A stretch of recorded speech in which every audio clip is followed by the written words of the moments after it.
Bueno, como usted lo sabe, en estos estados y en muchos más, no generalizo, pero en más también, el asunto también son las dinámicas internas y son la gobernabilidad y son quienes encabezan las instituciones.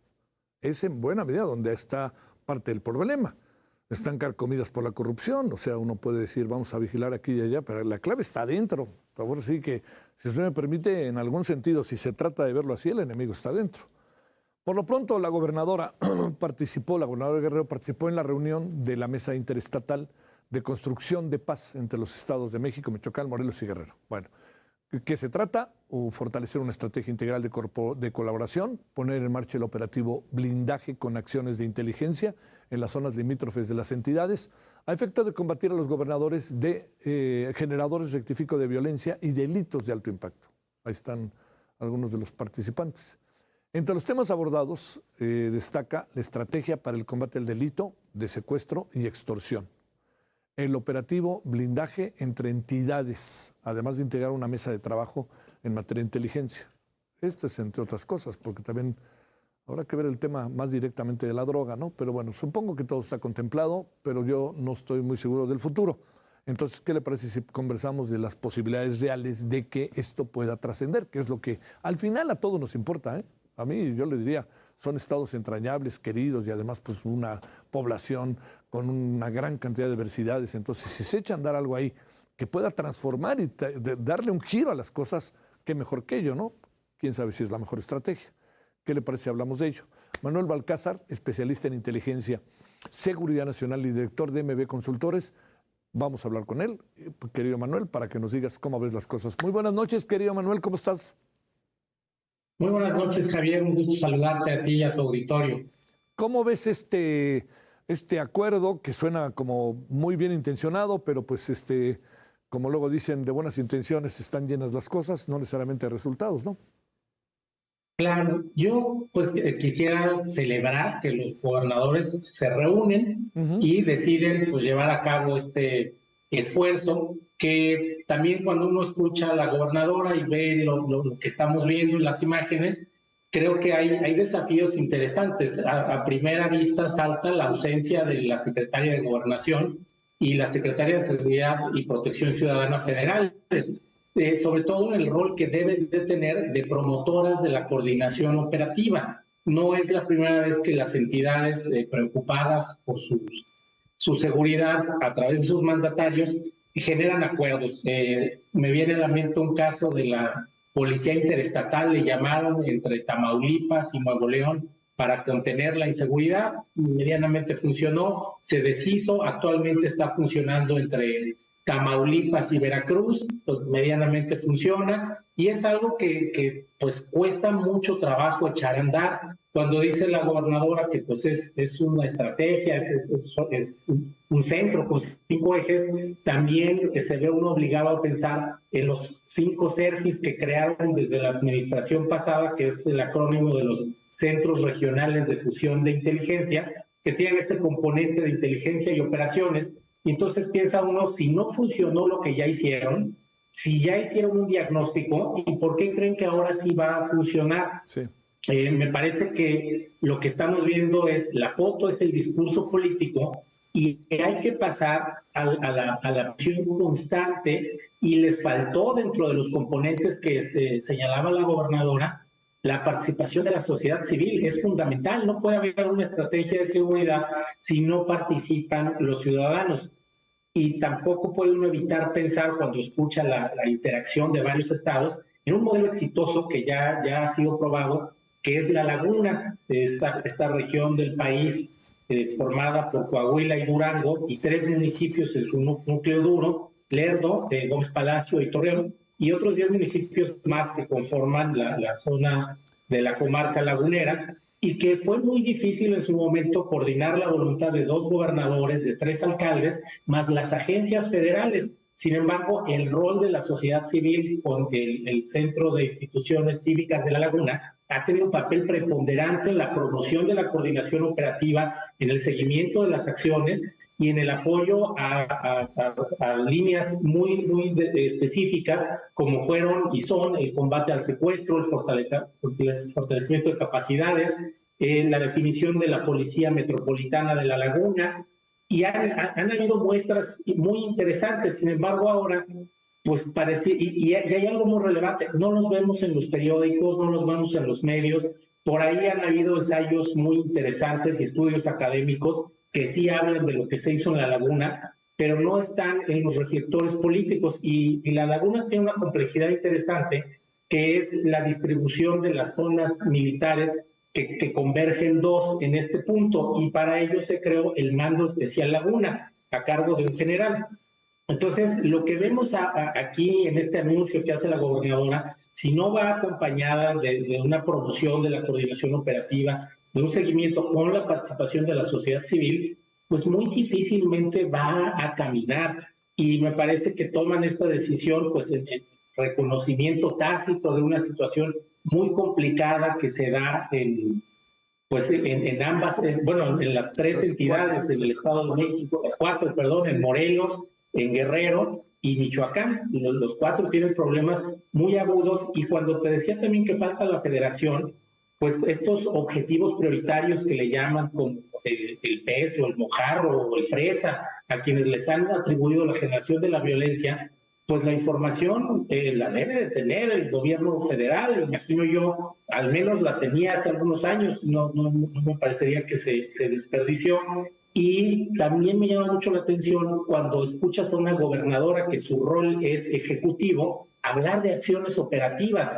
Entonces también dices, oye, ¿hasta dónde están arrastrando a quien toma las decisiones para la coordinación de unos esfuerzos que son pues de tipo táctico, operativo y no ejecutivo? Y entonces ahí creo que podrían estar replicando un esquema muy similar al que ocurre en el gobierno federal, donde los más altos tomadores de decisiones se reúnen todos los días, pero no pueden resolver en el ámbito estratégico porque las acciones estratégicas toman mucho más tiempo. Entonces, ese sería, yo creo, el desafío más importante, y sobre todo también, como te decía, en la promoción de la coordinación operativa, tiene que haber confianza, no solo entre los gobernadores, sino entre los mandos policiales y de aplicación de la ley, como son los fiscales, donde empiezan distintos celos, desde las pruebas de control de confianza, los rangos que tiene cada uno, los recursos que están asignados, lo que puede aportar cada entidad federativa. Entonces, eso creo que es muy relevante también, y debería de estar ya en un diagnóstico y tener un plan de seguridad estratégico regional que les ayude a impulsar estas acciones y dar seguimiento. Como intención lo veo extraordinario, como resultado lo veo un poco complicado, porque además tenemos pues un movimiento atípico en este 2024 que va a ser el proceso electoral federal, y eso evidentemente altera las dinámicas de la disponibilidad de elementos, la movilidad en carreteras y por supuesto la interacción del crimen organizado, que en algunas de estas entidades ya ha sido acusado de interferir en procesos electorales. Entonces es un reto pues mayor el que tiene esta instancia de coordinación que hoy están proponiendo.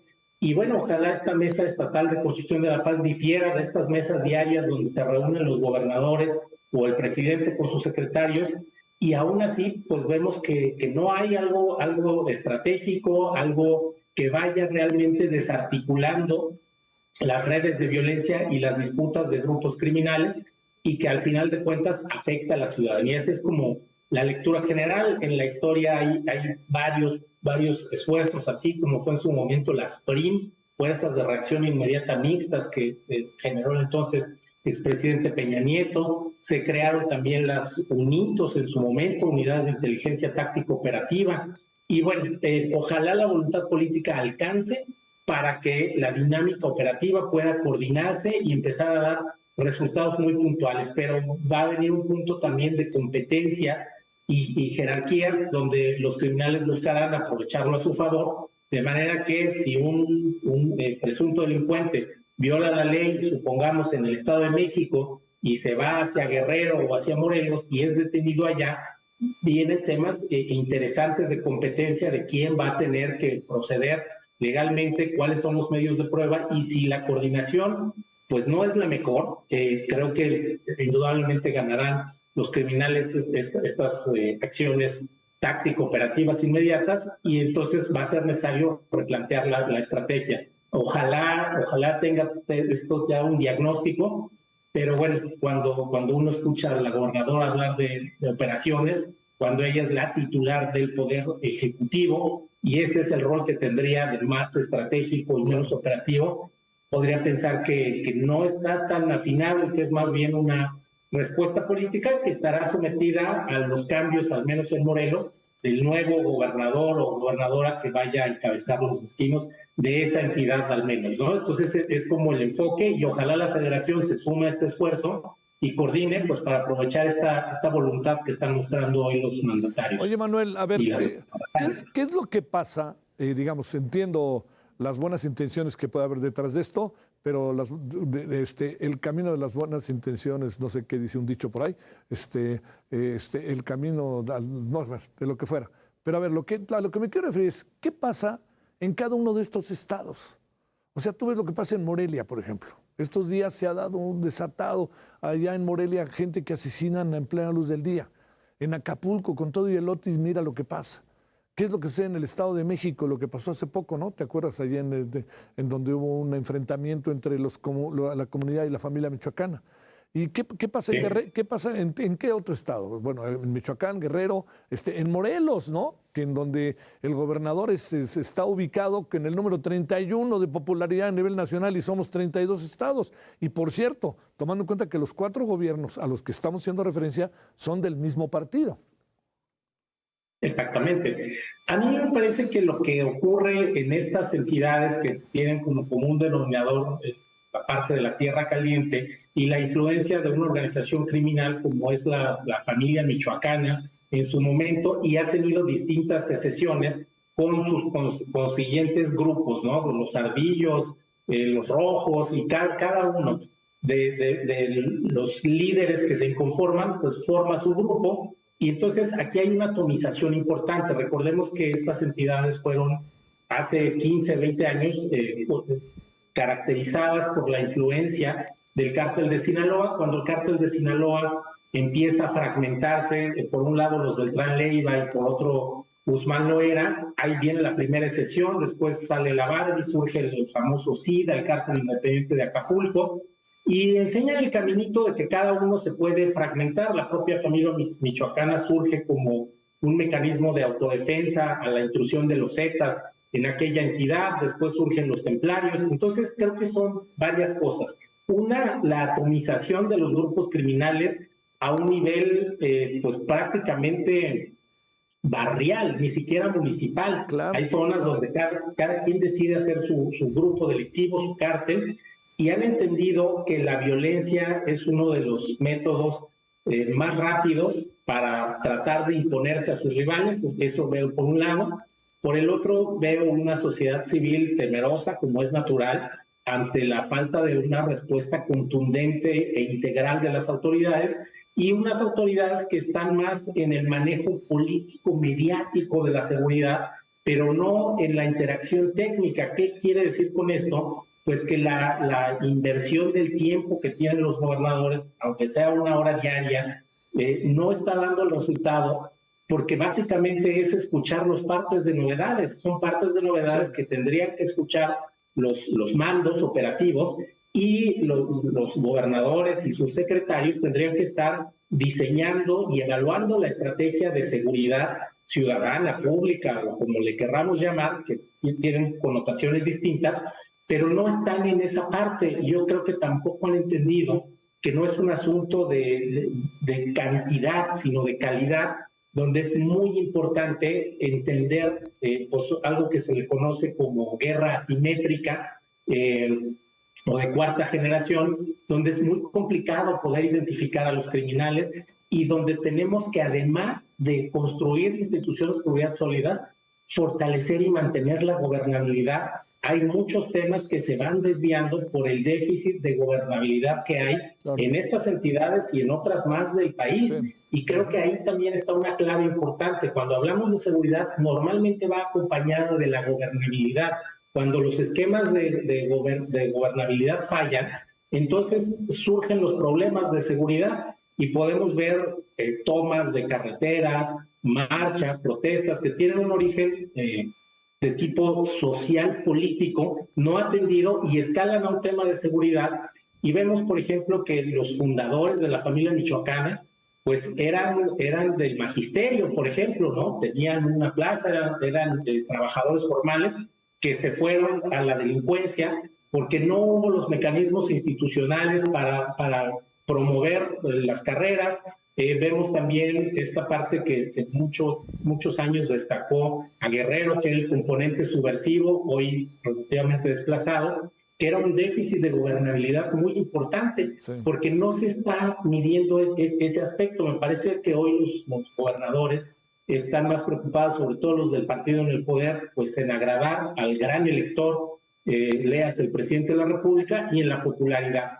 Y de inmediato vemos en ciertas controversias desplegados de los 25, 26, no sé cuántos gobernadores son, de Morena, exacto, respaldando, pero en seguridad pues no hay gran cosa. Y el otro punto es que los presupuestos de seguridad pues no se están ejerciendo como se debería. ¿Qué quiere decir esto? Pues con toda la normativa que le imprime el Secretariado Ejecutivo del Sistema Nacional de Seguridad Pública, y se está confiando muchísimo en que la Guardia Nacional va a llegar a rescatar a los estados. Y no es así. Oye, Manuel, para cerrar, déjame preguntarte, aunque ya lo has dicho, ¿no? O lo has insinuado, quizá para decirlo de manera, para ser más preciso y más justo con lo que has expresado, ¿qué futuro le das a esto?